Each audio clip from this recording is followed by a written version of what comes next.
ایک بادشاہ ہاتھی پر سوار کسی باغ کے قریب سے گزر رہا تھا تو اس کی نظر ایک ایسے بوڑھے شخص پر پڑی جو درختوں کی کاٹ چھانٹ میں مصروف تھا۔ وہ پھلدار درخت تھے لیکن ابھی ان پر پھل آنے کا موسم نہ تھا۔ بادشاہ نے دیکھا کہ وہ شخص خاصا سن رسیدہ ہے اور اپنی طبعی عمر کو پہنچ چکا ہے۔ بادشاہ نے حکم دیا اور شاہی سواری کو فیل باندھ نے اس مقام پر ٹھہرا لیا۔ اب بادشاہ نے سپاہیوں کو کہا کہ اس بوڑھے کو میرے سامنے حاضر کرو۔ حکم کی تعمیل ہوئی۔ بوڑھا بادشاہ کے روبرو آیا تو بادشاہ نے دیکھا کہ وہ خاصا کمزور ہے اور اس کی جلد جھریوں سے بھری ہوئی ہے۔ بادشاہ نے کہا، اے بوڑھے، تو جن درختوں کا خیال رکھ رہا ہے، کیا تجھے ان درختوں کا پھل کھانے کی امید بھی ہے؟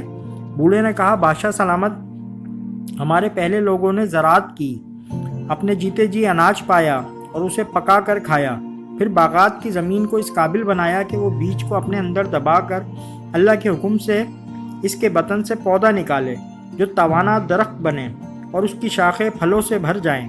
وہ زندہ رہ سکے تو پھل بھی کھایا اور جب وہ نہیں رہے تو ان کے بچوں اور ان بچوں کی اولادوں نے وہ پھل کھائے۔ ان کی محنت سے ہم سب لوگوں نے فائدہ اٹھایا۔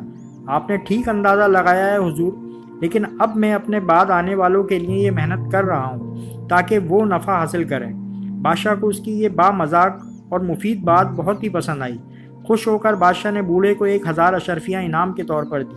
اس پر بوڑھا ہنس پڑا۔ بادشاہ نے حیرت سے پوچھا کہ یہ ہنسی کا کیا موقع ہے؟ بوڑھے نے کہا، مجھے اپنی محنت کا اس قدر جلد پھل مل جانے سے تعجب ہوا۔ اس بات پر بادشاہ اور بھی زیادہ خوش ہوا۔ بوڑھا یقیناً ذہین بھی تھا۔ بادشاہ نے اسے 1000 اشرفیاں اور دیں۔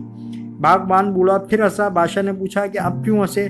وہ بولا کہ کاشتکار پورا سال گزرنے کے بعد ایک دفعہ فائدہ اٹھاتا ہے، مجھے میری باغبانی نے تھوڑی سی دیر میں 2 مرتبہ اپنی محنت کا ثمر دے دیا۔